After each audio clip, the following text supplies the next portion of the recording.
gahab na bliana agus na cúlathe John Gardner bhí sé nasnab de chréibh na mún ach tá sé areis atá ríist agus a Lord Parke, Kevin Hartnett agus Brian Smithy Bert de Vic ó gonóhin a ríist gan imara an blian se chúd ó há a harú dianta go Corpig a mesna dosathe John O'Connor tucathe ar a báid go agus Fergus Murphy sin John Darno a tháinig ar a báid mar onadaí an ládernach agus a gimir goma agus fuirin na gailí ar a lábheile atá agus iad súd long go bara de roialta mar a bhís aráilih Tony O'Gregan atson agus Owen Lynch, Shane Kavanagh, Joe O'Leary a chamid a fiachanta tsar setente ó helpín ar a bheile atá de Chorpig agus fuirin na gailí mar a bhís aráilih long go bara de roialta ó Nidig agus se niscúig rístiad Paul Doolihan sa chúl Tony O'Gregan Owen Lynch, Shane Kavanagh, Kieran Finnerty agus Joe O'Leary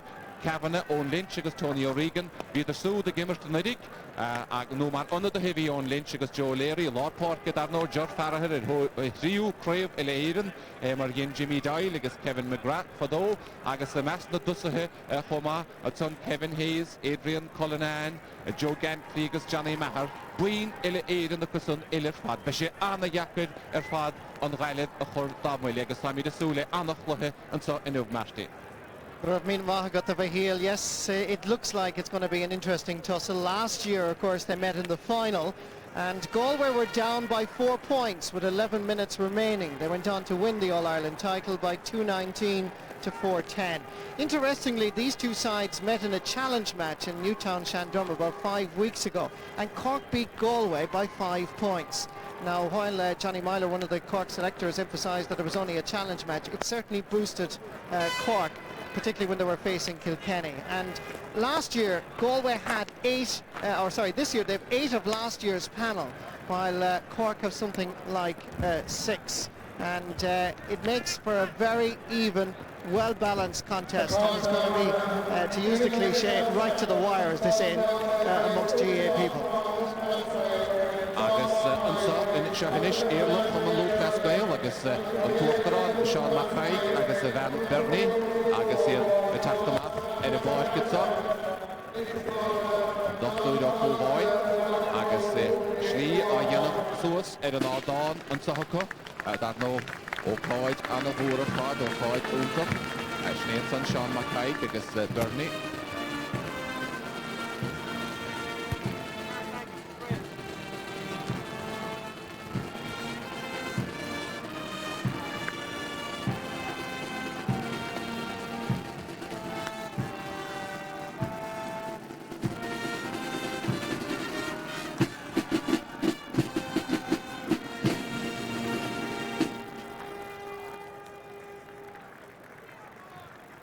Agus iad déanamh islí inis suas na céimean atá an lá go hálinn ar fad atá in uin bheala gan gé nábáisteach a gine agus sin fnecht le cahab na pingine atá ó Tommy McIntyre sin éansanna fad na fadóige ó éantrim agus amon na fadóige inis le 8 bliana agus annacha híige éidir gúram dhimar sé hénig amánaíocht chomá agus fuidir na gailí atá agus iad oscóid Nog go sé amach an slú a bhailuisteach a báid go agus be anna haíocht ar nóige fuidir na gailíta mar beag na sin sin antá láide chomá agus John Considine an son chomá sné bainisteúil Chorcaí agus san éanach leis John Myler, Pat Daly, Dennis Ring agus Murphy snéad na daine go bhfuil sé de chóramara Corcaig atá Stúrú agus bhí meidir sinné Josie Hart dar nó bainisteúil na gailí agus an éanach le Josie tá Damien Corley agus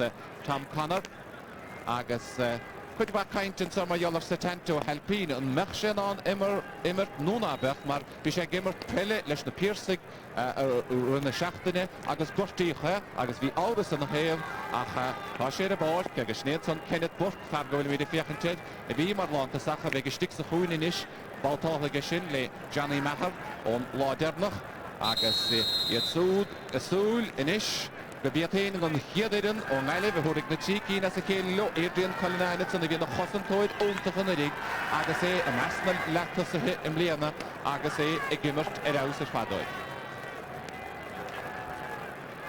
You know, you talk about star players, and certainly Cork and Galway have them in plentiful supply. Kieran Murphy, the hero, with 3-6 against Kilkenny. Kenneth Burke, very much the star, with 2-3 against Tipperary. And overall, there were 17 performances this year that from forward, scoring 7 points or more. And Kieran Murphy is top with 3-6, with Dublin's Stephen Feast scoring 2-1 against Westmeath and Mullingar.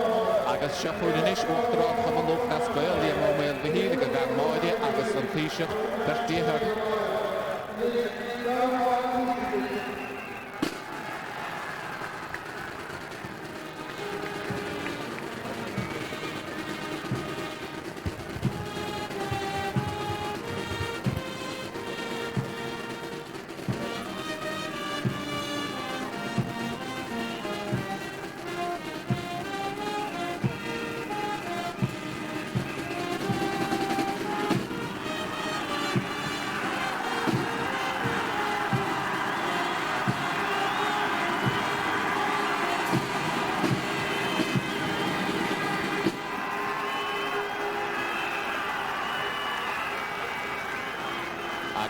Sinead an son an Cleishach berti hyn agus ddim o mewn fy hil agus y fan moedi yn lain o Chlish agus hys hwn yn sot a Sean o go helpin special le hig siwg sy'n chlyhisio ag fi hoed i gymmert ma'r lantas a sy tente a Sean yr y deflin ac sio hyn moltoed chyn an stytter o chachaf ystach agus y tŵs y chwrdd leis yn ymmert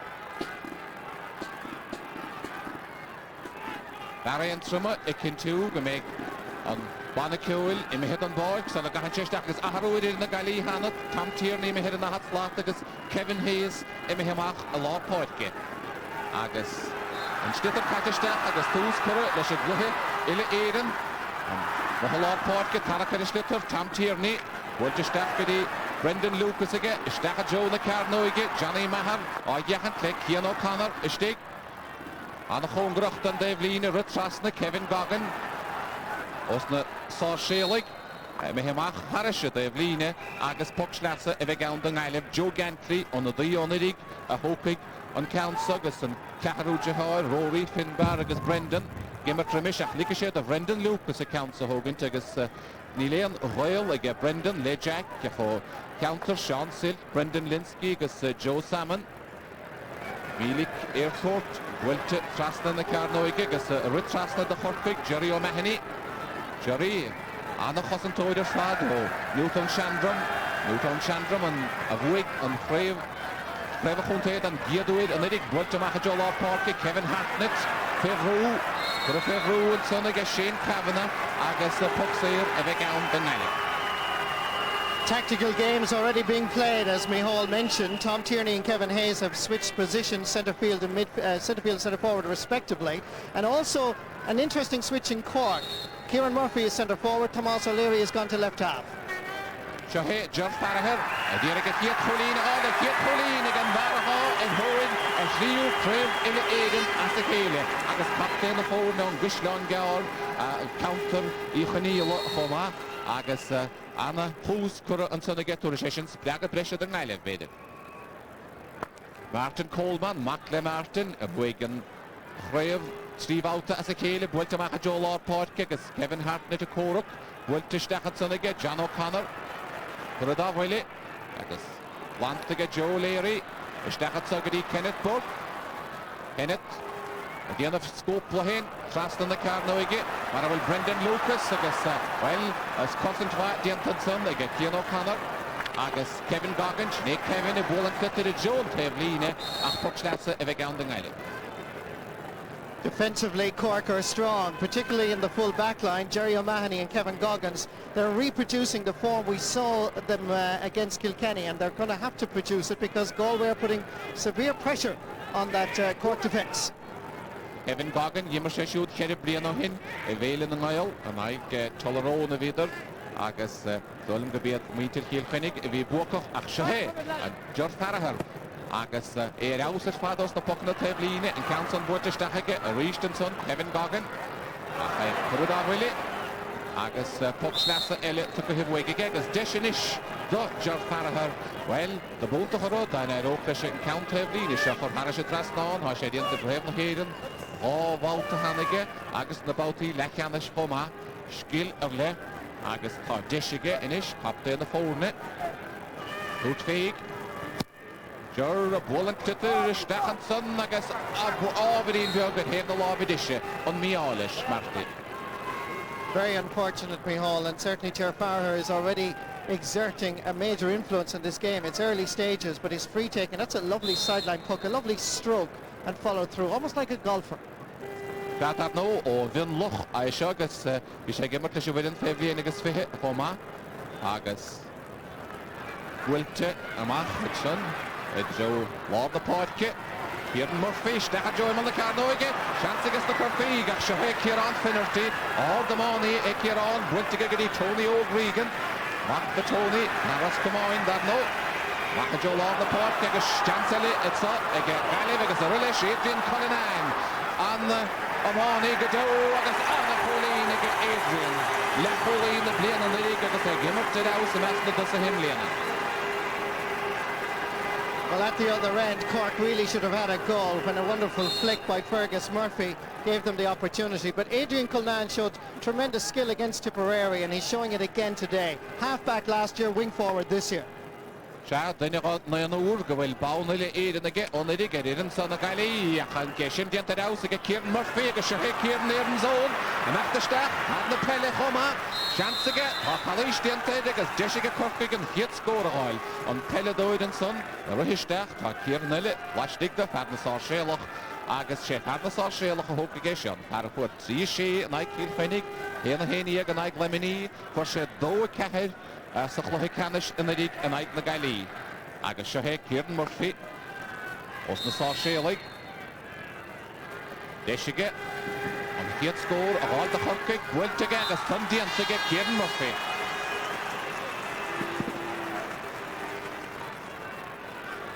Cork selectors have rearranged their attack considerably with Kieran Murphy and Fergus Murphy switching corners. Kieran Murphy at centre half forward, Tomás O'Leary at left half, and John O'Connor, despite wearing number 12, is actually playing at number 10 at right half. Alá nachrathe agus Paul Doolahan bhfuilte macha Joe Lord na páirce Kevin Hayes ach bhfuilte ag Kieran Murphy ríist. Kieran siar go dtí John Gardner ach seo hé Shane Kavanagh tití hiwig fanna talún le teachta machatan Michael Prout an peledóid chomá bach dianta de báutasa Kevin Hartnett stachel áslí go dtí Prout fanna talún Shane Kavanagh den Galway Anna Cowan bhfuilte ag Shane agus a rutrasna tá Johnny Maher agus Cian O'Connor bachta an son ag Kenneth Cork agus Palais dianta ar na Galway mar sin puck saoir den Galway.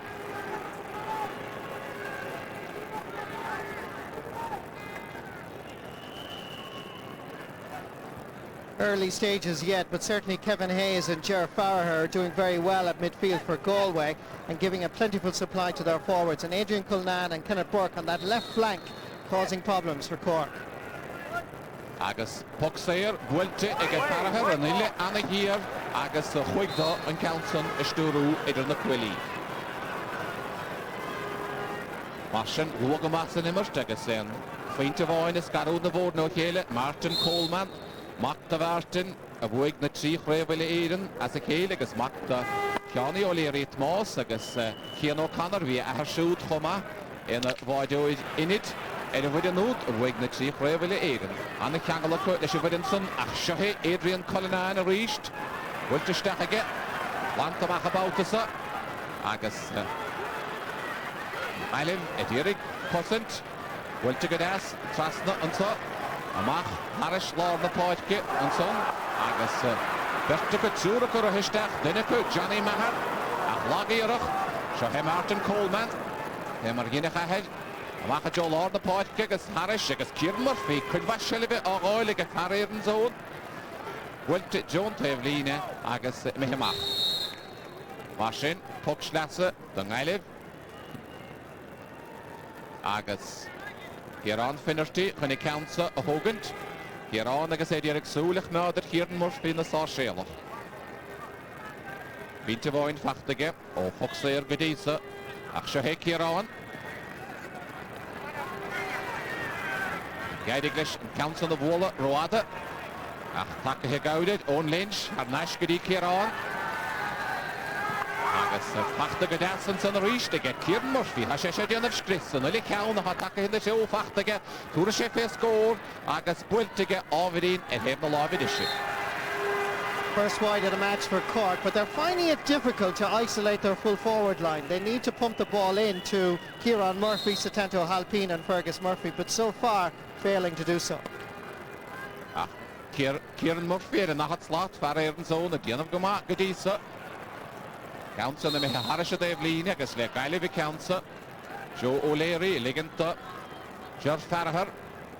A si anadamach o'n moedi.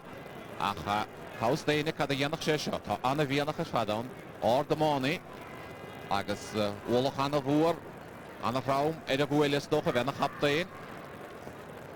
Anna cawn glwtr ffad bwylt y gacha. Ofyd un, heb na lafyd clé, agos glantamach, agos Jeshetson ag Kevin Hayes, mihywig. Fai se har nashi. Wel ni'n choswlwch dyd gyfaig, agos y map clé yn son, ta John O'Connor. John O'Connor, a hannig yn y bod, gyn lodernach, a nai cilchynnig ysdach a John Hodge o'r. Tachtamach yn son. All doole hyn agos iarach stoppe he. Hahal Derwin, Dierig Counson, y fôl amach. Yn stytter yr ydalaf agos Satenti Dierig Mechtastach a Quintach o Hudson gydas ag John Farragher. Agos glant amach, Anna Lana, the Nailig, Frishew. Bach ag glwt ag Johnny Mehar, Anna Chwal ag Johnny Gwalistach. Chance ag Johnny, Mechlish, Anna Foelach. Wiltistach at yn agos, Chance ag Chol. Stigam i ala boede. Neil, fi'n sians y cwntwn, Joe Gantry stig chwma, ach chwig dwydd, agos fwysiw an y fwar dy chorpig. Defensively, Cork were very strong here, and they really had to be, because Johnny Marr was cutting right through the centre, feeding Gantley. That ball was there, just a little touch required, but wonderful defending again by Cian O'Connor and Jerry O'Mahony, depriving Galway of what looked like for a moment to be a certain goal. Martin, Bjarne Annevjog at y ffos. Martin Coleman, cawn gael ffad o bwyltige. Agos sio he Kieran Murphy, pa se bol na he cawn at syniw. Mae Naid Oglish yn cawn sa, ni iaidowy, o'n Lynch at syn. Yn fardiantig e o'n, fast yn y poedge. Ach, Sineadson, Kevin Hartnett, Kevin Amatnish, agos san y fardiantig e Adrian Collinan. Agos, eisiau ngailif y cawn sa, agos le George Farragher. Well, the first touch there left Kieran Murphy down, and it was a golden opportunity for Cork to open up this Galway defence and possibly a goal. But lovely defending as well by Galway here, flicking the ball away. And it must be of great concern to John Considine, the Cork manager, that his inside forward line are not getting any space or indeed good quality ball. The sach na hymmer darna o Hamid Fos agos Siachwn George Farragher leis yn bwctau flin is all yn y bwyli ha bwyltig agos a rhys Johnny Mehar agos rwabig dy Cian O'Connor gyffôl ac yn hiroadig agos Martin le corpig y cawnsa. Must be said, Micheál, that Johnny Marr is causing problems for Cian O'Connor, who's been very impressive, and Josie Hart, the Galway manager, now on your screens, must be trying to get the words, I'm sure, to his midfielders to give the ball in as quickly as possible to Johnny Marr. Daar no Peledoid Conte Cian O'Connor choma, hemmer balach de haar merken erik, Wiltistach sa choene, Fergus Murphy, Chansige Fergus het son, die er Cahal Dervan Hardo, Fergus Micheál de Cahal, Chansige Fergus. Aan de wacht, de door de chef goal, weil nie jene kan wacht de Shaheon Lynch. Die rebe kreeg nou aan en bal van de gaan. Sure gemik desje liggen. Van het tevline ges het alle goal John Gardner or the money John. Is gocht het dan lohe kanish ile eden en nidik. Agus de gref na monum lena ach pokstasse elle eveget de horpik agus desje post de George Farragher. Well, Fergus Murphy had a great opportunity here. He had options outside him in the form of Kevin Hartnett and Satanto Halpine, but credit as well the Galway defence, who've been rock solid so far. Martin, George Farragher, Edirik and Counter, Ulveder agus Dahad, the Wallow, Bwyltig o Hall na Fadig a George agus fi Hashem, han vachdiantig is ond of the Goshgiach. Yn Counson, Harris a Devlin, Diantanish, dri chref il Eden, ag 3 bliana yn awg i hele. Wonderful achievement to be able to score a sideline ball. He did it in the last two finals for Galway. He's done it again, as you said, Micheál, and that's his second point. He's scored 9 points now in the last 2 games, and these two make it 11. Marchen, Galway Cousin Guma, Owen Lynch, Wiltiger, Kieran Murphy, Aaron Zone, Fachtum, good as about the second college, the entered here in the sun, Agus, Overdin Gostihe, Marchen stop Burger against the Nimmert. Kieran Murphy certainly suffered here from a challenge from Shane Kavanagh, and I'm surprised in fact that the referee did not consider it worthwhile to book Shane Kavanagh and show a yellow card, because that was a yellow card offence. No, vi ser gemmer til holen erig, pelle då det som han intended och Cork go krevel edenige så fällen erig. Achsha he. Kieran Murphy elle, Padna sa shelach, wilte ege show det så Padna pointe Marchen i later a fan pointe voin. Och han down ege Kieran Murphy the sa shelach bedisa.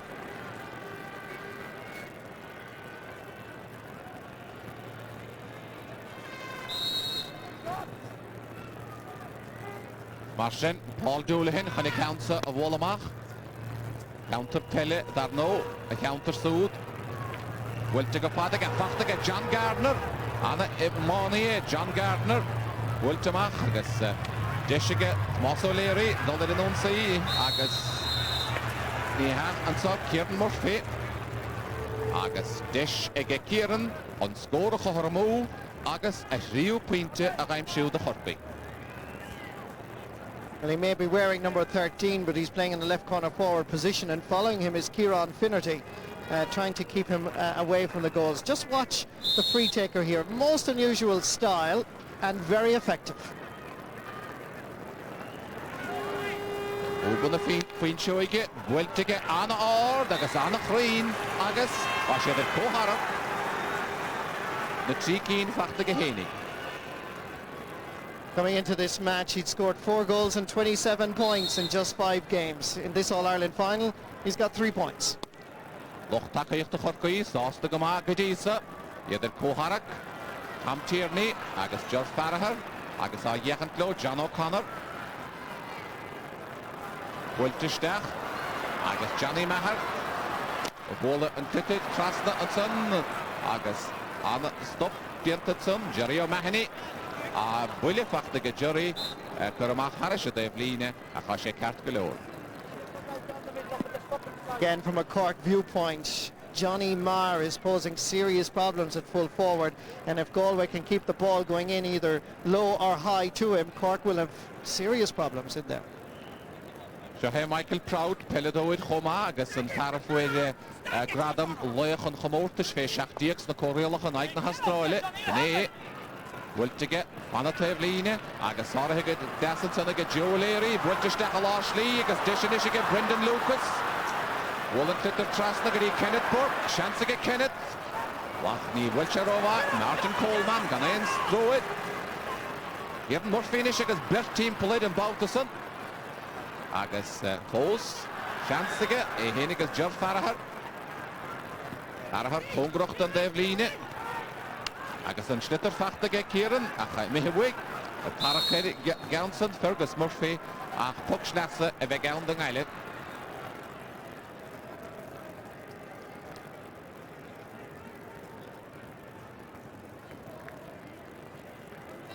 Bishigus Lashley, Chi de Geert Lehanso, Gan Morgoine Atre.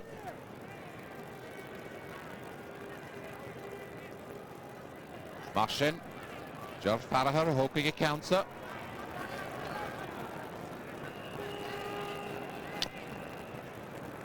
Wiltige Mahage, Stachel Ashley. Agus Dishe Stigige, Johnny Maher. Wilte Mahage. Vinenson, Kevin Hayes. Zachad Hebna Live Dishe Ige Kevin. Schnee on Caharu Count for a move again. Niliv. Kevin that no well again. Damien, Agus Lake Heath. Agus be Kevin is final the blade on the rig.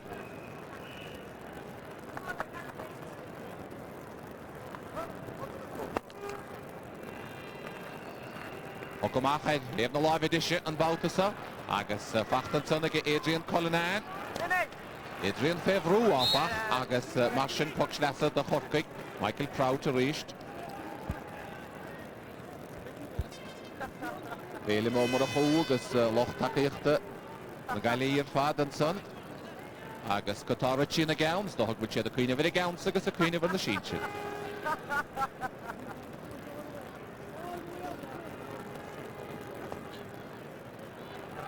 Bhfuilte go maithige agus dis an sa ag Fergus Murphy. Rehé John O'Connor. Úr sé fé scór, bhfuiltige bhí an ile anna híirir agus an ile ábhíonn ródhéabda agus an tarna ceann chu mú ag Corcaigh. No penetration up front is the Cork problem at the moment, because at midfield they're struggling and they're sort of just pumping in the ball any way they can, and Satanto Halpine not getting any sort of ball inside. They're pumping it into the corners, feeding the two Murphys, Kieran and Fergus. And to be honest with you, in contrast, Galway look far more dangerous in attack with Johnny Marr. Marsin Hain at Coara Cahosia, the Lord na Huidi. Agus Shahe and so Shane Murphy. Wiltistachige, agus Willie Factor and son again. Brian Smitty. Well, Gola Stachsanoch, the dead Multoid. Brian Darno, Ogo in the Rish, and Emmer, Evelyn Chahoon, Hemmerbeck, Kevin Hartnett. Vanished on the corner, Brian, agus Kieran Murphy, Aaron Zone. Húgurachas údanis, Gimmer, Johannig Fergus Murphy. Edwin Doib, dan Glohi Canish, Wiltige, Joe the Carnoige, agus Wiltamachige, Tony O'Gregan. Bertung Anavan, Shane Kavanagh, Dinnicut. Shane did get the horror in on sea, Shane Elliott, Shane Murphy, the Hopkick. Agus Nash, Goody, Rish, Goody, Shane Kavanagh. Machatugadi own Lynch, Show, Agus Kalish, didn't take a Kieran Murphy.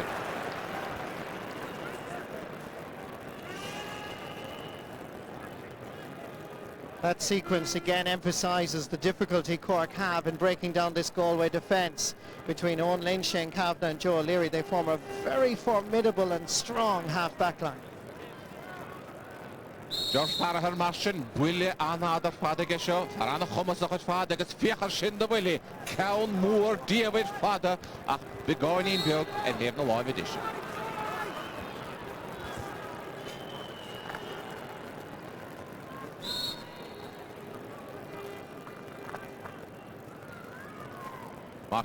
Martin Coleman. Amach Harris Lord the Poitke. Agus and Bautasot, Moss O'Leary, Kuradavili, George Farahar, Achsarahe, Ege Kevin Hartnett, Mehebwig, John Gardner. John Gardner gets here at 10 stop for it. Wiltamaka Dassage, and son, with the Brian Smitty, Agus Shahe Kevin Hartnett, Kevin Amatlish, Kevin at son, Agus Wallen Clitter Trasna, Shanson Saga, John O'Connor. John Gahard, agus ha perfect fantastic, dan Gedowin. John O'Connor, Newton Chandram, of Wake and Crave, Crave Hunte and Lidic, dan Gedow. John O'Connor and Fergus Murphy introduced on last day in the semi-final, doing well. O'Connor finishing with the first real opportunity for a point from play. Adog Sheeting and Multoid at Sugus, Kalish Dienta and son. Arna Galway, Dish Elle, Ege, George Farahar, on score a Choharamu on Bautasa. Aberdeen Björk with Hebna Lava Clay. Wiltige, a Stach, a Joe, Hebna Lava Dish, Agus Shane on the Sheo Count, Corra and Bolieger, again I live Supplemisha.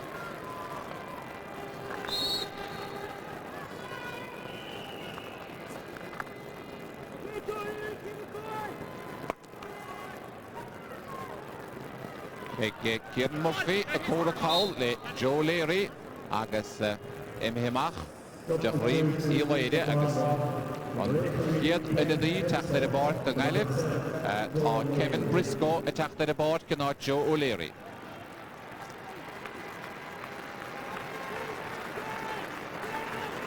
Joe O'Leary, hit on board. Agus Sinead and son. Kevin Briscoe, Agus Joe O'Leary Emihem. Targa will crave, Ele Aaron Joe Darno Onedig.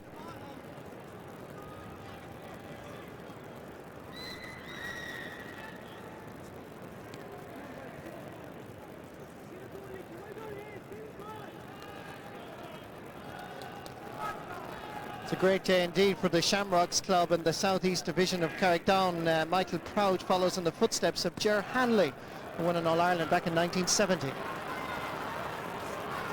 Cork Piggy Dulney sa hiachin Keen, Bueltamach, Gadi Brian Smitty, Quinto, Agas and Actastap, with Adrian Cullinan, Anna Lewis, Anna Hummus, Anna Amani, Anna Ruhar Diantagegas, Bueltaga Hall, and Nagashin Quinte, inspired of Adrian Cullinan. Well, the last time we saw Cullinan do this, he scored a goal against Tipperary in the All-Ireland semi-final. 2 goals and 4 points in 2 games. This is a wonderful score. Survived the challenge here and then maintained his balance, and with a short grip put the ball over the bar. Great score. Hemergin and Quivino brother Kevin Broderick, Kevin Hartnett in the Valley, Dishig, Corkig, Harkuntusik, Bultig, Kevin, Bulten, in the lobby dish. Agus dertar le mana choid a choir na Corcaí gyd os dawn er y ddefel o'n gahed agus wynt yn y Galway yn son agus Fiona Killalay agus John Glynn y tŵr dan air y sy City West agus Shahid, Beshid, Edirig on triw cref as y ceile a fwchtyn drod na gyn ein fynwyd gwydisa o'n gaelif a siedient y darnog y Corcig agus Cilfenig agus Pobra Darn Shahid, Machterstach Johnny Maher sa Clibert agus Cian O'Connor iad pois gyhystach na ceile agus gypwch yn dalob ag effart na Galway pocomach a feg an da Corcig. In his anxiety to get the sliotar that time, Johnny Maher touched the ball along the ground, and thus the free is given to Cork.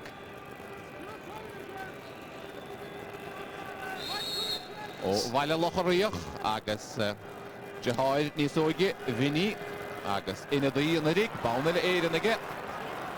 Welta gydas ag Farahar, Hannah Talon agus Weltamach ag Michael Proud, Jahaid heb na live edisio. Dar no baltal ag hen ag Shane mor ffile ceile o hysach na hymara.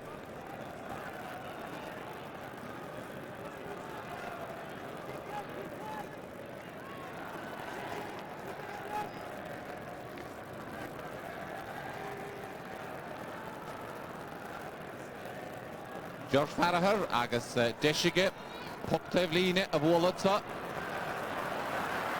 Joe Emil Nacarnoige Martin Coleman na Yogi Council Lantamach Martin agus Fachta Gadasig Tomas O'Leary Shahe Macchani Machta Ruhar Ordamani Visha Givertonig Captain na Blianasa Chino Deedson Kevin Briscoe agus Inish Shane Kavanagh Shane Ishtach Joe Kevin Hayes agus Michael Proud ac George Farahar Yogi Council George Calistenter George agus Deshige Joranish Beidir on Galway a Chorpin Keen yn a hwyd.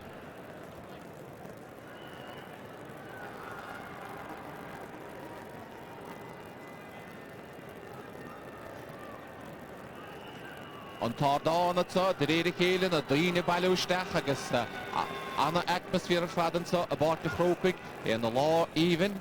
Na Minowid, Corkig agus Galway agus na Shinchir nis i gynnu, Pobra Darn a iachant y rhys leis yn Galway ach Shahed George Farahar. George Dachad Joe yn chwyl agus a rhysd yn rhaint a fiole George Farahar uniof, haffer y ro. George Farahar will be rather disappointed with that because normally he's putting those straight over the crossbar.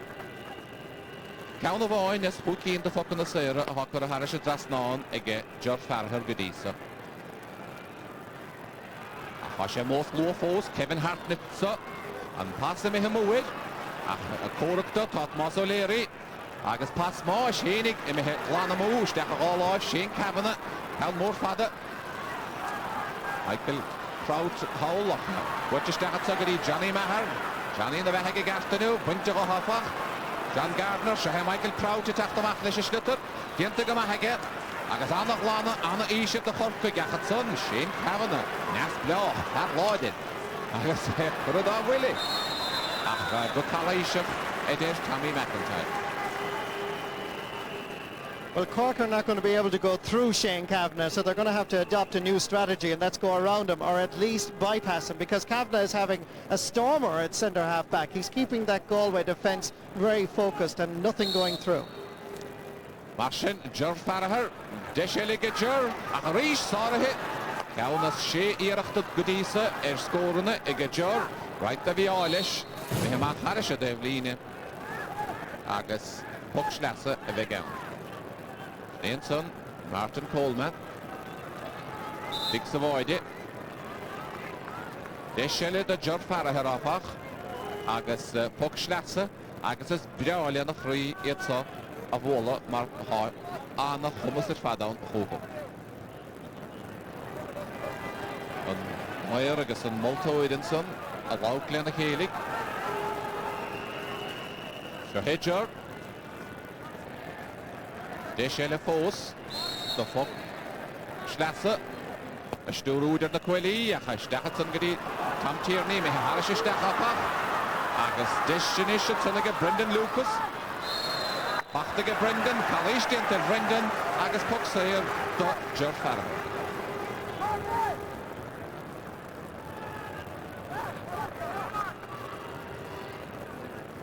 This is a very important free for Jarvik, having missed the last few. That last sideline ball, he looked to the Galway dugout to see should he actually take it or give it to somebody else. So this is a crucial one.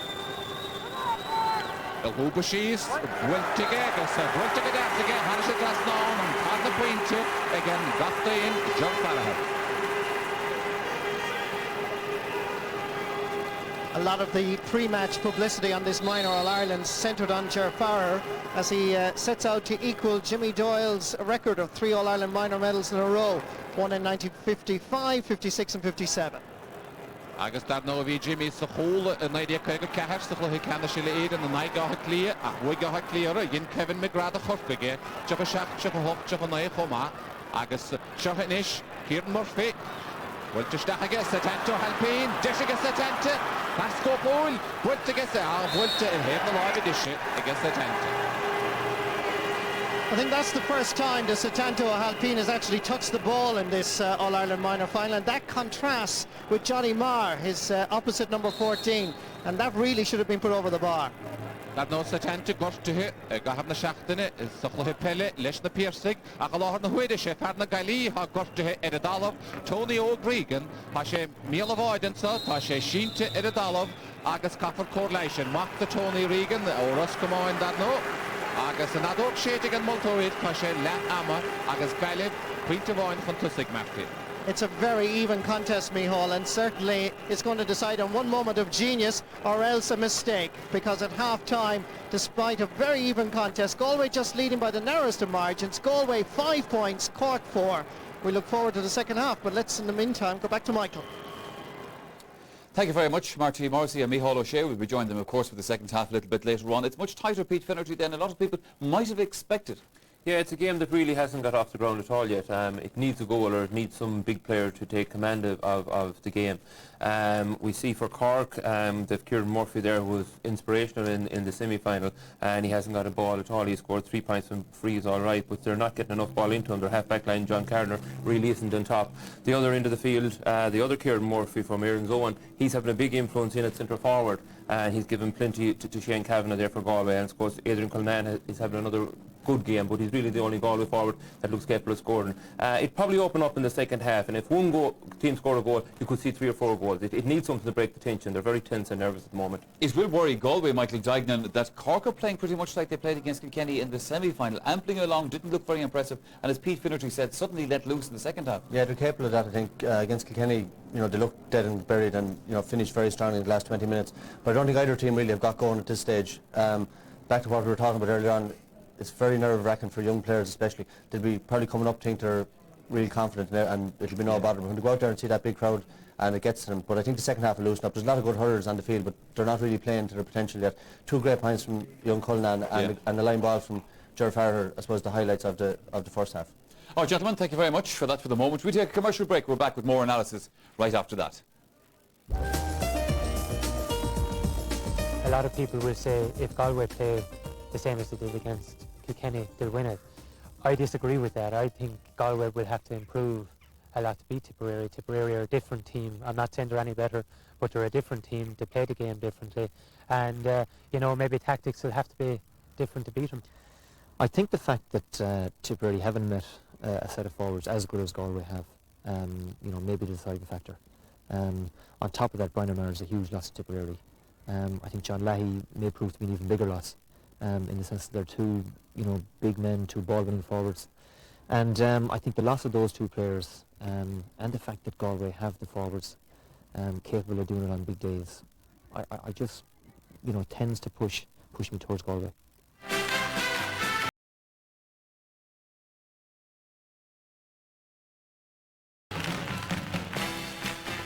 Well, I'll go for Tip to win it because they've had 5 games under their belt, whereas Galway have only had 1 real game under the belt against Kilkenny. And I mean, Tip will have sorted, Nick English and Tip will have sorted all the problems they have, whereas Noel Lane didn't have the chance to do that. So if the Galway full forward line are as strong as they were against Kilkenny, then maybe Galway have a chance, but I still fancy Tipperary first. I'd fancy Tipperary today for 2 major factors, because they're very fast, very crisp hurlers all the way down both flanks, and I think with their strength with Philip Maher, David Kennedy, Tommy Dunn, Eddie Wright and Declan Ryan down the middle. Galway are strong, but I don't think they're as strong as Tipperary down the middle. So at the end of the day, I would fancy Tipperary to win the All-Ireland today.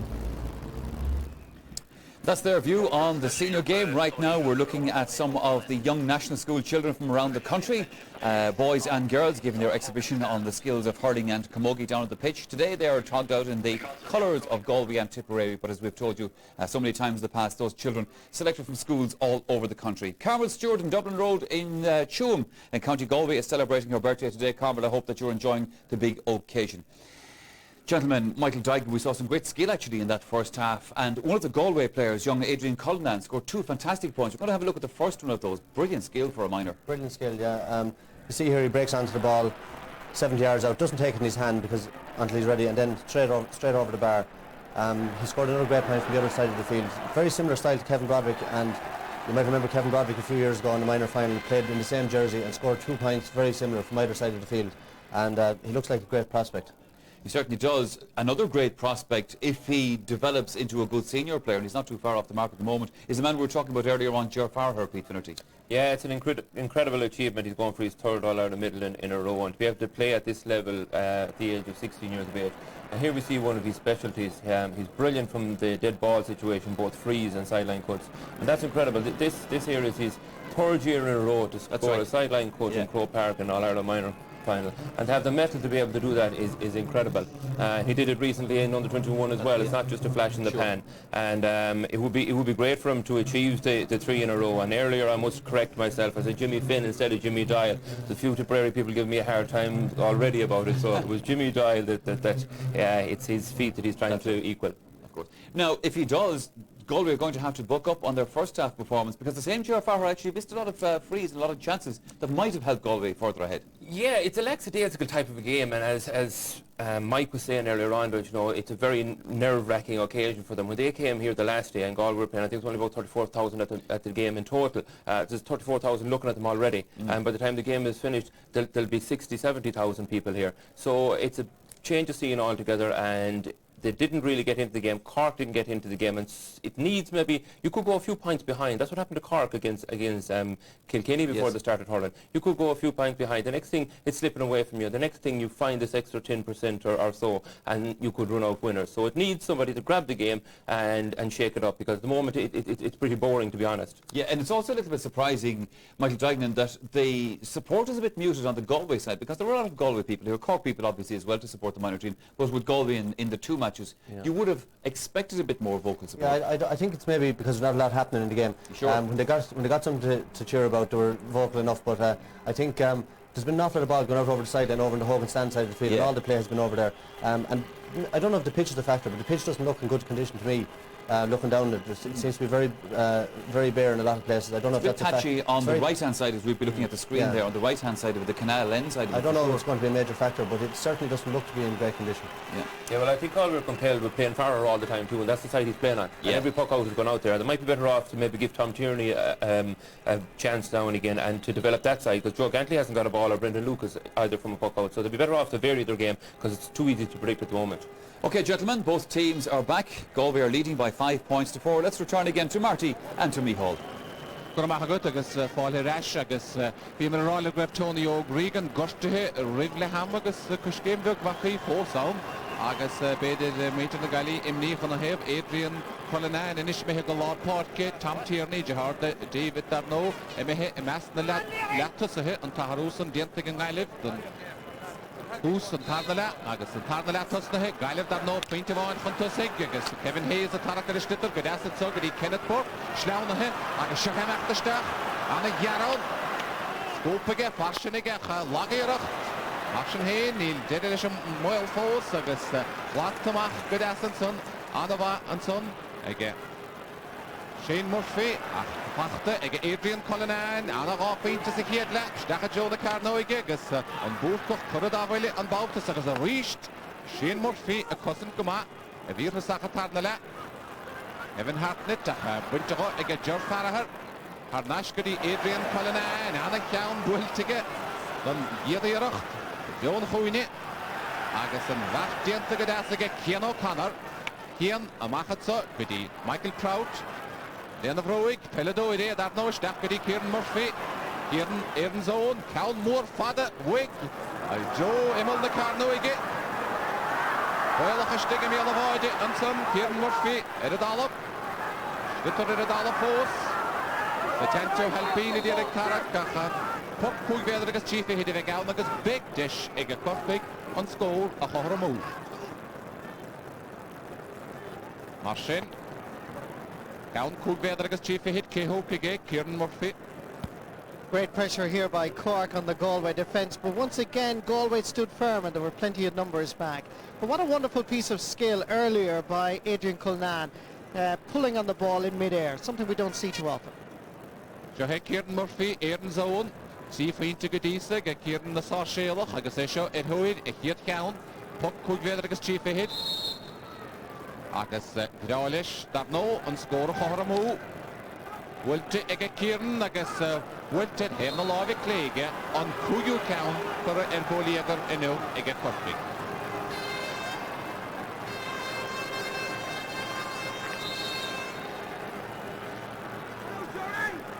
Paul Doulahan Raibh bí an chuntaí fé bliana agus fithe bhuite ag an club agus Michael Prout sa cosan agus seoché Tom Tierney de harda David Tar go bhfuil fult fadaid agus himí dé láideach le cúnmh dé Jerry O'Mahony díreach teachtamach anna cosan a dhéanamh go Jerry agus puc séir táchtach nó thuige do chorpaig. Ag gimmert léana leis na sínsir im léana Newtown Shandram a bhuaig an chréibh chorpaí an idig den géadú riamh agus bhí Jerry na inadaí an idig. Sean Gardner os na Piercig ceann mór fada builtige ruda go deas sa tente amach go dtí Tomás O'Leary an captain builtige agus tá na fórne chorm ag Tomás O'Leary mac Johnny dar nó agus sé seo an tríúid a hana fórne ag cóscór. Good play here by Satanto Halpine and Tomás O'Leary. I'm not too sure Satanta meant this as a pass, but it worked out fine for the Cork captain. Mar sin an chluid a rá ceann na meáid Ger Farahar féhrú. Rihamachchan san den gaiileh Kieran Finnerty anna amán agus anna lána dianta seo. Anna Liv Johnson ag Kevin Goggin Achtamach go tréan dar a gimid Luhi Canis Éile bhfuilte Joe Lord na Páirceapach agus Tom Tierney tarcha ag Johnson ach cosanta go ma an ón go dtí Michael Prout Ceann anna ád bhfuiltige siúd agus well anna lána ag Tony O'Gregan agus má bhí mar a rá go raibh sé gortu hin ar a chuman bálta sanid Machtasteach leis a Johnson Brian Smitty Ryan amach leis an dúra sé an paswig sa tente agus bhuiite an son ag Kieran Finnerty well anna chóracha i dalab Michael Prout anna bheachtaíocht diantaige anna háchtach bhuilte steach an son go dtí Kieran Murphy na sáisialach agus puc séir nó thuige beidir go bé héin a hópach a counter. It's a very tight, tough minor final, and certainly the switch of Kieran Murphy back to his more familiar corner might just be the difference in the end, but Cork need to open up the space a lot more when they have possession around midfield. Deisige, Corcaige chorchuntasig, 3 cín de faointí go dísa, sa chluiche canis, an countsan builte anna wahan chunnig agus tá Corcaig chorchuntasig, ag Kieran Murphy, agus chédi cín de iarachtaí chur a harise drasnánaige ó chédi Hirfog. Fuinis, harna bachta, nochta go dísige, Midi, me have Wikigus, me have Kieran Murphy, a chance to get Adrian Cullinan, a fact that Nashiga Kieran Murphy in zone. Down more on, Wiltige, Boyloch, Joe the Carnoiga, Roada, Eriesh. Just a little bit too powerful again, and perhaps they need to feed Satanto Halpine a little bit more. That having been said, they're well aware, I'm sure, that Tony O'Regan is having a very impressive game at full-back for Galway. Ach, boide tasdalion, blwhysach yn anam cartach o'r unti, diern, Shane Kavanagh. Achta, gydas, agus, Joe Gantley, chance ag Joe. Joe Gaffol, gyda George Farragher, agus, Inish, Tom Tierney. Corpig y cosyn gyma gyda Safach. He, Joe Gantley reached, agus, Poxer, Gnohrig ag Joe, agus Inish, Dish ag Ralin, and scored a chohor a move. This was a silly free to concede here because Cork had enough defenders back to make sure that Galway weren't going to make any room or any inroads, but it's an easy free for Ger Farragher. Well, to get Ger, agus on the phone in Cork's goal. Well, you'll have to ping in after who's the Marino. And we've done a year agus na cousin Cody and Wachter Gadisa, gan Gaeltica ach she pointe on the Martin Coleman. Dalish, Baumele Eden, a Wachten, Dala har Puente gemacht zu der gegen John O'Connor. John O'Connor, chance geschoot, der score, a shin, and a score, on my doing, gegen John Connor, agus Harish Drastan. It's noticeable that John O'Connor is the only one that's really scoring from play from the Cork half-forward line. John O'Connor again, second point, well won and well scored.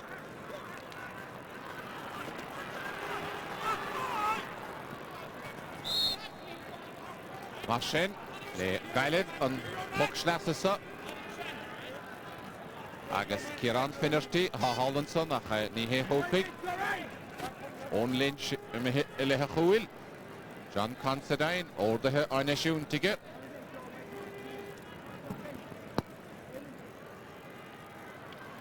Wintish dachal Ashley, agus Dishatsage, Brendan Lucas, Count Moorfada, Martin Coleman. Suli Taut gedig Gansonige. Wiltamach Gadas, it's on goody Shane Murphy. Shane Amatlish. And the count Wiltige Shane. And Ord. Agus. Shahed Cahal Dervin. Macha Joe Lord the Parker, goody Brendan Lucas.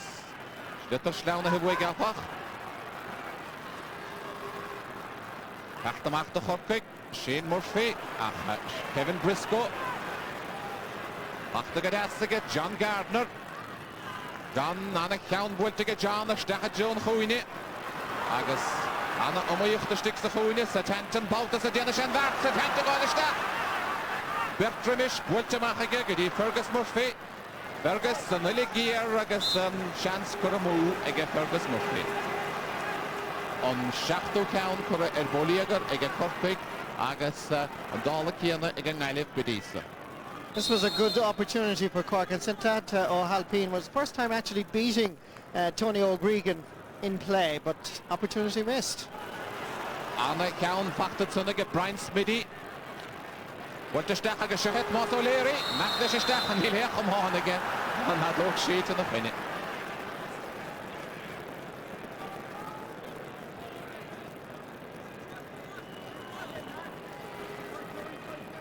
Marsin and Mion son le captain Corky and Bautason.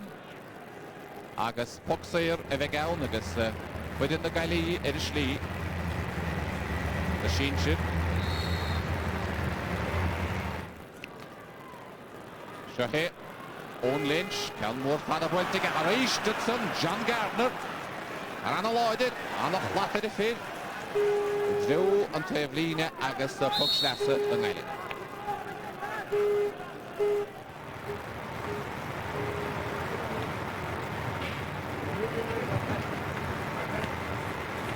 Bhín siad agus chuid an sítear na Galí ar an Musson agus na Hefig igad son agus na Ránóidí, John Connolly an son agus búntacha Timilóidí héan trá.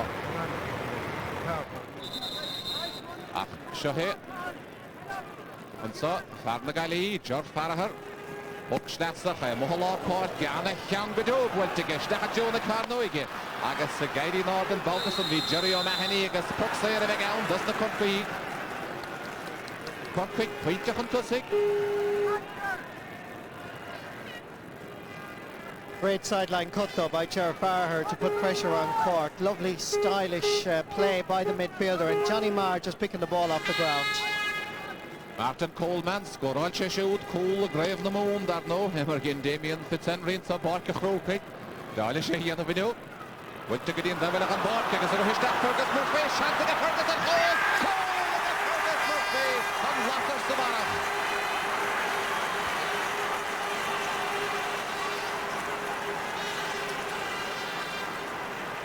Finally, the right type of ball going into the Cork full forward line. For once, the Galway defence were caught lapsing here. But the finish by Fergus Murphy, the short grip, so he couldn't be hooked, and he finished brilliantly. The breaking ball fell for the corner forward. Watch him grip the hurley short, and really, goalkeeper Paul Doulahan had no chance. Agus fydyn hynsiwr na Galí dídach hefo ffain nifid yna hynny tap na stachan so gyda Parc y Croke agus fel desgil a hawn y lahar na hwyd y fwy a siad chydig cyn da fwynti na mynwyd ffantastig agus o'n i'n o clw yn ein y gwael y stachan son wel olach mwach traw med y gwael y sŵd yn yw. Siahet Mas O'Leary, captain y ffwrne ach mehemach gymi ofrach en mas ar y siad eflin. Snean Colet son a ríist anna jarrar fadig a Fergus Murphy agus ní sé ein chance the Paul Doulahan and Counson a stop.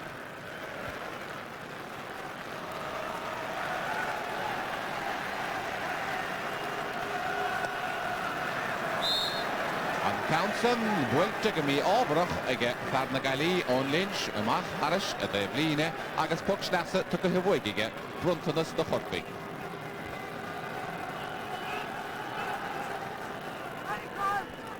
It's a real test of character for Galway now. They're going for that third All-Ireland title in a row, and they find themselves 4 points down.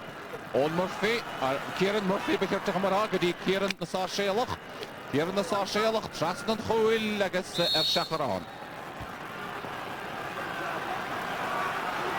An dá Kieran na Cónar clé chéile an son ach go mí ábharach do Chorcaí an Baltason ach siad chydig cín da faointíoch an tusig. Galway have responded by making some positional switches. Kevin Hayes is back at centre half forward. Johnny Marr is now gone from full to corner forward. They have to respond. Agus seo Tom Tierney an ruhar a dhéanamh go Tom John Gardner at son go hálan trasna go dtí Kevin Hartnett. Kevin na bóla Counson amach go dtí Brian Smithy fan a talún agus na Corcaí ginis agus bhain na seolta ach siúrón anibh Shane Cavan a Dunecker. Anna Felidóide Shane go dtí George Farahar captain a fórne Count Morar Bain Shearach Kenneth Burketson the Derek Counts of the Walla go dtí Joe Gantley ach Kenneth Heinig amach the now get titted if Evrú get Kevin Goggin agus a chomach ag Shane Murphy bunteach ag Shane want ag Shane agus Mas O'Leary Derek Counts in the Royal agus Clihanach leis Owen Lynch bacht ag Mas Down an ard at fad builte ag Kieran Murphy gaidi go hard at son Parairan zone Mar a hadianta go minigus gomininic ige Tony O'Gregan ní bh stróid a Counts Royal Satanta die'r ag stop Kieran Murphy Aaron zone chad é mar chlutha ha himmert ag an Belladóis seo choma Builte go habátas an áfach agus a son John Gardner John agus ar príomhóid an a ruhar ag John Builte ag Tony O'Gregan meachta Joan Tittit Tony Og, Clihanach leis John O'Connor, buinte go ag John, tá Fergus Murphy an chomá, a dalach.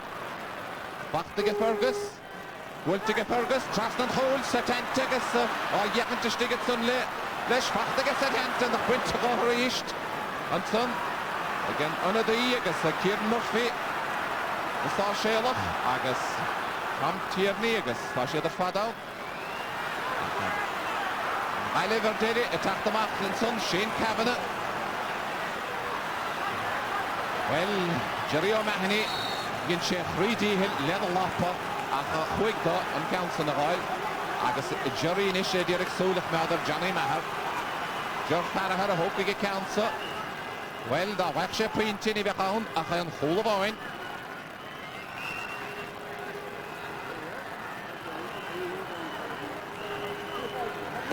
Gaulish chief hit him on goal on a counter reach put to get Stahalashly is a race John Gardner Kademar Hossan to high Yanawige left Hossan to Hoppy Macajol on the point get Tom Tierney Agus Shane Murphy Farrell Hossan Guma Give Murphy Nasa Shelach Agus I Yahantish Kieran Finnerty Gan Orlana Unga Yelig Kieran Ekurfe Ruget Mosel O'Leary Kieran Irash Os clúna bhile agus a roiis John Gardner well an a chluthir fadaige go dtí Kieran Murphy Farrell an zón Farrell thar tinil Gawn mór diabeid an bhile Council Roada há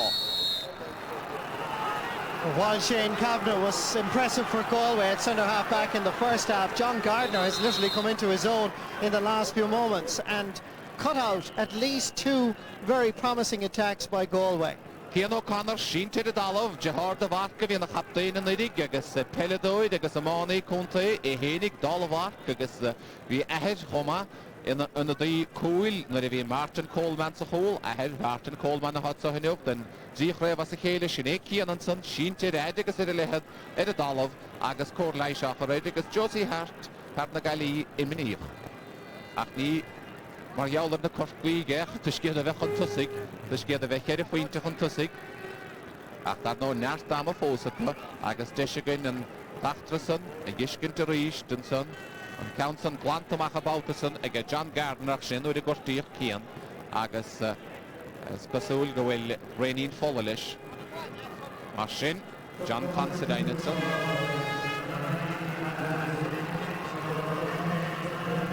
Both teams contemplating making changes. That accident to Cian O'Connor was really just an accident. It just seemed to hit him on the side of the head, and if he has to depart, it's a huge loss because he's been very, very good at full back in this minor final, particularly in the second half. Agus aharúdianta gan ngaileh tá Andrew Smith took a report agus Brendan Lucas imihe. Schneanson Andrew Smith ó Fortumna agus Brendan Lucas imihe.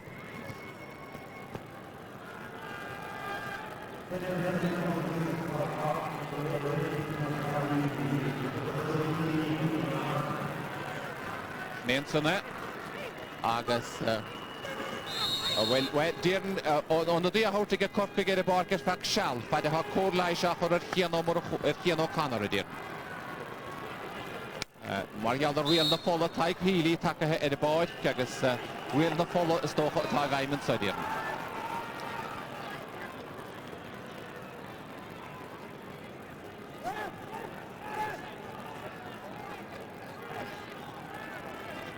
Agus Deshigan fiachant an achtres an a reis, Schneanson a gairí go hár, John Gardner, Lashdirda, vi Cian O'Connor, agus Schneanson an sunna fórse an bhuile, agus ní a bheanach team pisht, Cinúnt, agus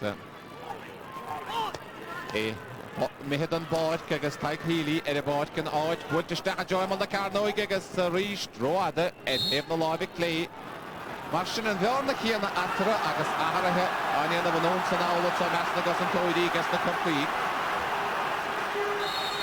High Healy, who just went into the full-back position, has now come out to right half-back, and Michael Prout now seems to be marking Kenneth Burke at full-back. Martin. Jansen saw again Adrian Cullinan, Quinto Harish to get John Gardner. Well, on the Immerter Fada Yanavig John, Laloy to get John Ellie, John O'Connor, as Yoshi Harnashi, back to get John, chance to get John of Arna Viadu, check the Passahol, or Kieran Murphy, count more odds, August Pulte again, Joe the Carno get, Sarah Hishtig, get Paul Doulahin, Brew Wedding Islandinish, Moss O'Leary, August. Winteró an son ige Owen Lynch an bhaictíant ige Owen ach a cosint it a ríist a chorpaig Shane Murphy a ríist it Owen Lynch Owen a gimmert go Michael Prout a mitú ige chiad bhálta agus a bhfuil chalíistíant ige deir maltóir nachhfuil Kenneth Burke a chuinte a Kenneth Burke agus seohé Kevin Hartnett Evan Hartnett is stachat so Joe Kieran Murphy agus Kieran Michalastige Pautus so the Kieran Finnerty Kieran the Gala stack Hana Fashichtige Hashe Creen Quintige agus Anna Quintige Kieran Murphy and son Nazar Shelach on Kruyu Painted van Kiet Kano Nimmert Kerikino here Fokana. It's funny when your luck is in because Kenneth Burke could feel hard done by down at the other end that he didn't get a free. But Cork swept up and here comes Kieran Murphy getting his 5th point of the match. And it's on these little incidents that matches are won and lost. Good evening, and the order me at the Hig agus Kieran Murphy, Aaron Zone at son, agus Shane Kavanagh, Moss O'Leary, Fanna Talone, Rutrasness, Tanto Halpine, agus Tony O'Gregan, agus Huck Schlasse, Vegaun, had a Yennigan Moyer, Dun Nailiv, a Council, agus Sitcha Sheo Nomut, Genomat Yohin, a Reimschig and Ralev, and scored there. Martian scored a Tastalwaha, Contactor Nash the Nimmert, Acnilean on Gale at the Cork. Satanto Halpine, Cadayana Shea, Hennigas Tony O'Gregan, Fachtigas Satante, Albert Timpler, Tony Og, Dinica, Wiltamach, Agus, Tachtamach, Lisha Schlitter, Shane Kavanagh. Addition so, I get Tyke Healy, Tyke agus Adrian Cullinan, Callish dient to get Tyke, Ed Adrian, Martin, Dishinish again Malin. Well, obviously the referee was at the correct side to see perhaps that Tyke Healy was fouling Adrian Cullinan, but Galway need to isolate Adrian Cullinan because he's the one man who can actually score a goal in this team now as the pressure seems to mount in Galway and their hurling is not as confident as it was earlier. Martin, George Farragher. When it counts a Hogant, Wiltic a Jurragas, Wiltic a Mahaga Jurragas, Pinta Torto, well, Marvi Denomati, the Varna, all no further than a count Derna, Martin, and Varna the Higgity, Kedis Nomati, and Nahu Hidigagas, the Apatashi, the Diana Eugene Clunan, they the Volgera.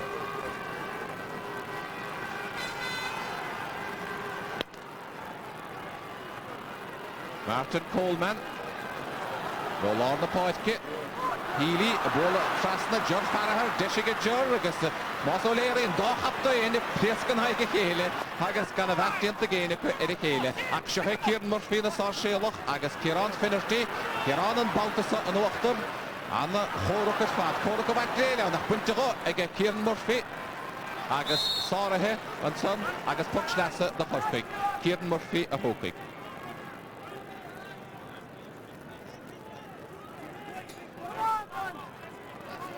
Cork are working very hard. Just a moment ago we saw a race between Ger Farragher and Tomás O'Leary, and Farragher should have won it, but now Cork's confidence is high and Tomás O'Leary got there for his county. And Dochapta in that no, Agus had a Yachat Lekele, Kieran Murphy, a Derigan, Varna, a Viadu, Wiltigegas and Tony O'Gregan and son. That dient and Parna Baltige, Callish dient Tegas, Puxayer, Fish of the Nine. A lucky break from a Galway perspective because Tony O'Gregan actually missed that cross and goalkeeper Paul Doulahan was alert. Jack Numatish in a Willigan Isle, contacted Ash, Mahashan on do it. Cork and Fowler, Gale, Huggy, Down more Father, Agatha and Balthasar, George Farragher. Will to get Farragher, a chin count off the finish, money left to Willie Bowen. And Willie Bowen is got on the board now, Caleb. George Farragher on captain, Cowan Sproyd of the minute. Farragher's class is showing now in this moment of pressure for Galway. 2 vital points from a 5-point deficit. It's now just 1 goal. Fergus Murphy separates Cork and Galway at this moment in time. Agus that's na 8 pointe hagen Halib Gadisa ha shaky na ko anshe ega George Farragher. Niall Healy tí tachta de báid gur tí tachta agus Beidir Kevin Hayes Joe an Tebline an Taharu ha sé a Queen of it an Aharusan Erechoma. Shahid Corpik Hochanta sig gona agus Deshiko Adu Shin an Tebline and son again John O'Connor. Stach gudi Fergus Murphy, Lawn ahead of Dallo, Agus Kahage Maltoid, and Schlitter Stach after. An interesting tactical move by Galway. They've now put Ger Farragher, as you mentioned, at centre half forward to try and deprive John Gardner of possession and indeed dominating the play. Agus Legaliv and Council. Shaking the Quinty gan Gaptain, Jeff Farahar Godisa, Agus as na Hochgeen. On Counson, Wiltig a Hulk, Agus Cork. Well, Erding Dacht, Hugnomati, no Shenomati. Dun Goran, Mahashan on Dive, on Ralev. Bangshiat cool all, no better cheeky in the Quinty. Kieran Murphy, a big counts agus Fidin Hobra Darden, Diana Ashley, Stahansa, Cork of Croke, Steen Boss. Back to Stach, Achshahe, Kieran Murphy inside the Cork. Will to get Kieran, Gama, Trasnan Hole, Agus chance, but just to hang a Kieran Murphy, Agus Cole, a Kieran Murphy in the Sarshella, Agus, well, come on, Mahasa, in his shit Cork. Cole agus Cookie in the Holini, aga Kieran Murphy, na Sarshella, on well dohin dientige beder gewil, Chainan Corran, a hote rash go Cork. It's a double Murphy act here in this second half, and again the Galway defence were caught napping in terms of a breaking ball, but Murphy did very well. Agus Shahid John O'Connor, is Shelivit Titit, well to Gadasige, and I get Sugadi Tyke Healy. Shane Kavanagh, the Nalib, Edirik, Joe Gantley, Reimshoe, Clihanachlish, Kevin Goggin, Joe Gantley, Rohishtach, Shahid Joe, Shansiga Joe. Agus Palish Diented, Darren Multoid, Guala, a Porsche, Aha. Nira Shedlish, noch Drede Voltora. Within Hobra Darden, a Diana Vishli, Stahan Sus, the Shomari Festish, Agus Kadai, Mar Fluhe, Aha, non doing, Idiot Heinig, Agus Sheenshit, Nagali. Shahe, and so, and Captain, John Farahar, on a hole like a John Farahar. Cole of it has style on Nalin, and is still after a hand count of oil. Ger Farahar, a class act. Again responding to the challenge being posed here by Cork, and Farahar going for that third All-Ireland medal in a row provided the opportunity for Galway to respond here. Look at this for a shot, beat half the Cork defence and including the goalkeeper. Galway are back in this All-Ireland final. On Lathas of Arachagaftanis, Agus Cork on Paraspara Hossent and Raleigh Edirik on Cole Reimshoe, a Hurach Bourdoid, went to get Glote, Istach Sahuin and so, Goody, Fergus Murphy, went to get Fergus, went to get Hard, the Gagas, and a field to get Fergus Murphy, a Beshin and Colleen Arachishon, Carol Cown, Atra and a Huil. Just in case Galway were gaining any psychological advantage, Fergus Murphy responded, as we can still see some of the Tipperary players arrive here into the dressing room underneath the new Cusick stand. Mashin, Shahid Ghalib, Edirik Gullit in Unsay, Agus chance at get Kenneth Burke, Kenneth the Shilliv. Well, Edirik Hönschnitter, well, Kalish didn't get Lapokere, Erishnitter, Eredalaviget, Gami Overach, Mar. Score at Astach on Nalib, O'Hallow, Agus Cork, Edirik and Varna Ahasov, Guchdey and Agus Croke. Kenneth Burke accused here of picking the ball off the ground, the referee right beside the action, no doubt about the decision. In a day the Cork, Diarmid O'Rear Down, attacked the board, Agus Brian Smitty, a fog in the pocket. Diarmid O'Rear Down, no Diarmid O'Reardon, Agus Brian Smitty, a Mihish, ne Diarmid O'Reardon.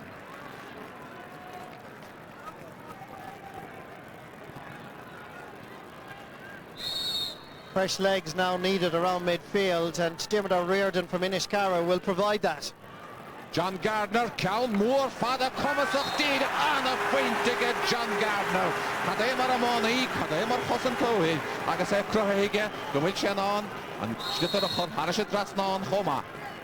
Harna Biersach, on Hiet Cowan, Agus Cowan, 4 Hochtach, Agus Shohe, Kevin Briscoe, the Nalib, on Nalibinish, Agus Yet Fair Warvru, again, Puddin, Comasach Horquisha, Kalishatson, Dienter, Kevin Hartnett. Agus Puxter Anna Hochtach, Knohege the Corpig, Agus Comedish Gill, Norfolk Trio Count as a Haley, and on the Niliv, Norfolk Trio Count as a Haley, and on the George Farahar, Ach Takin Gashgig Dientige, Peneroil, a Hen Shea Godisa.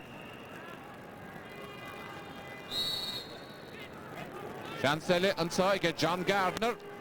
Wiltige John Anna Wille fad Count Moore fada Ashtaka Satanta Satanta Belavide Satanta Baptian Baltas and get Paul Doolihin with Machagadi Kevin Briscoe Kongracht and Devline Yakalash Leitza Tom Tierney Dolaleha Howell Shahed Town Jahar David Kashich Donochten Sonagagas well Bitter in the dollop Pachtige Tom Tierney reached agus é pe brú.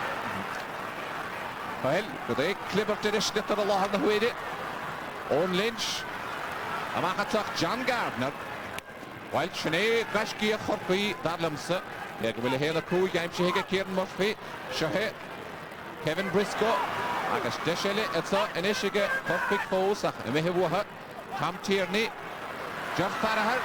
Sehe Ger go híisiil go das go cumasach go dí Kenneth Burke go macadi Joe Gantley Anna Hongracht and Devline agus mi ábrach Arisha Devline agus cuman amachasa ó halam na Corky gur coislí a raig an Coran agus well Sinead Shanson son a bhí ag Satanta agus sábháil bhaidíanta ag Paul Doolihin míle bháide. Kieran Murphy Zone airithe Anna Ard agus an pass amach Godasan son godi Diarmid O'Riordan Tony O'Gregan ar a hymach. Tony O'Fos, Lena Broig. Ach a Diarmid O'Riordan at son, the Chorpig. Agus John O'Connor. Tom Tierney the Nailib.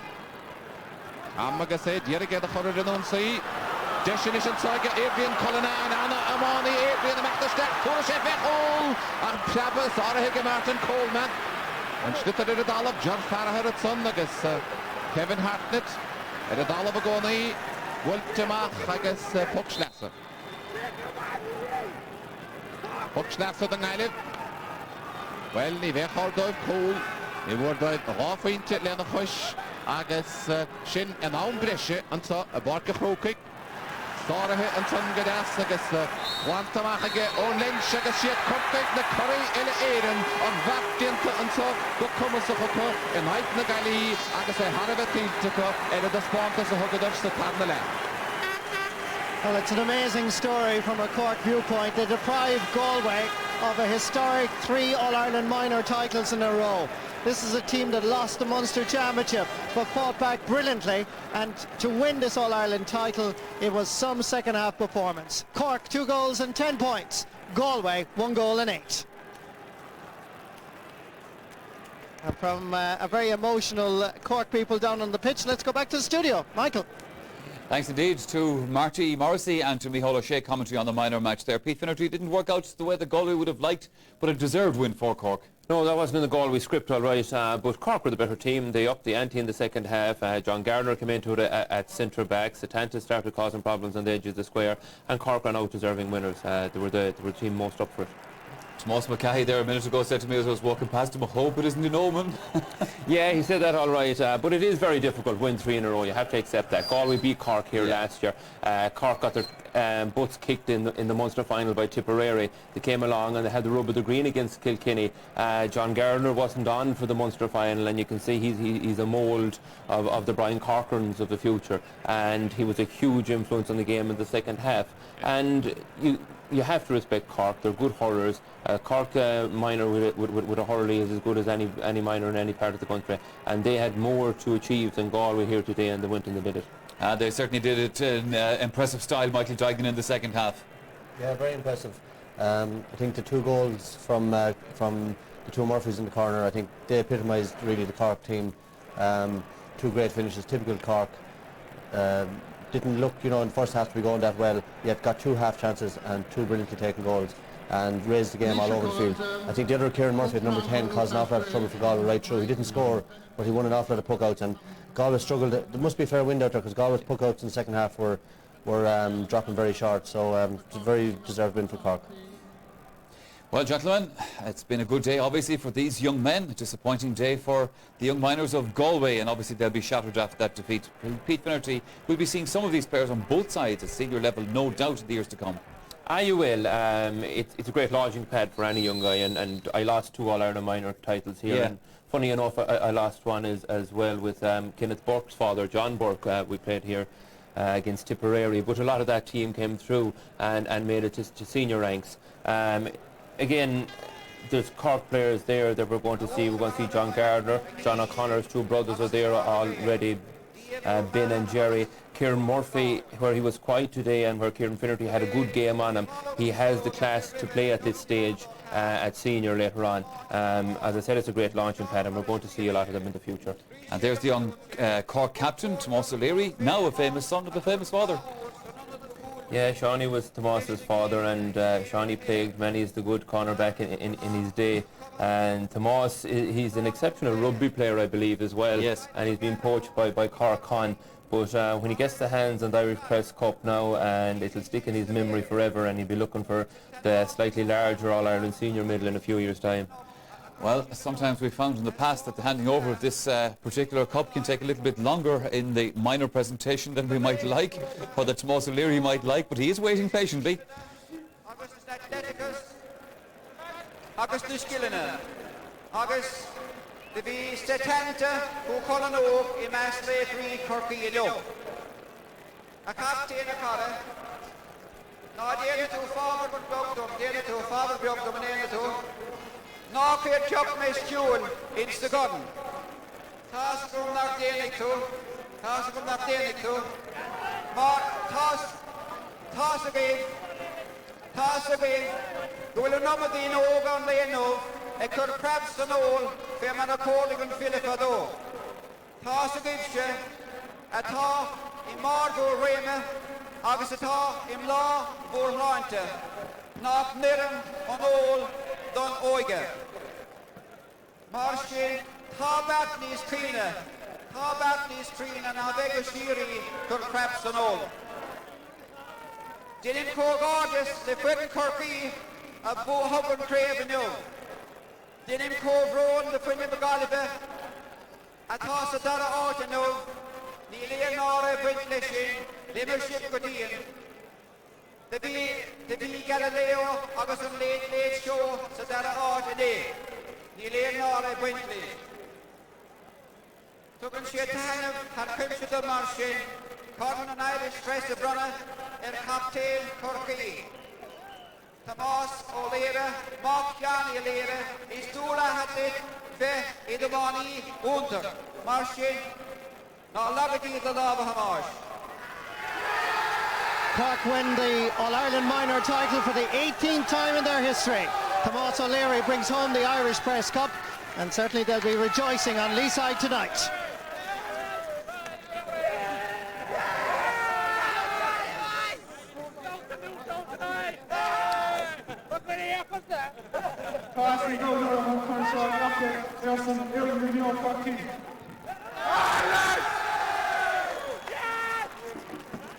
I didn't expect this, like, so I don't much of a speech now.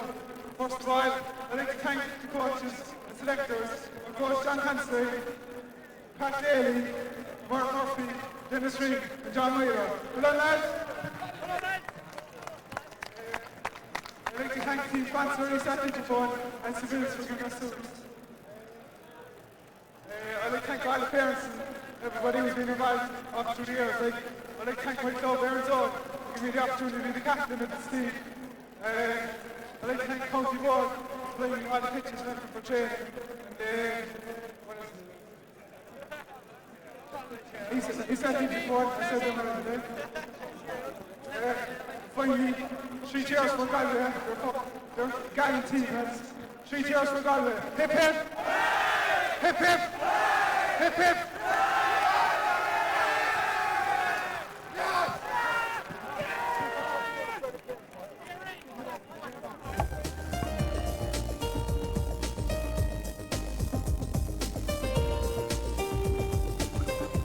Hip will make Galway to let ball flow on the ground.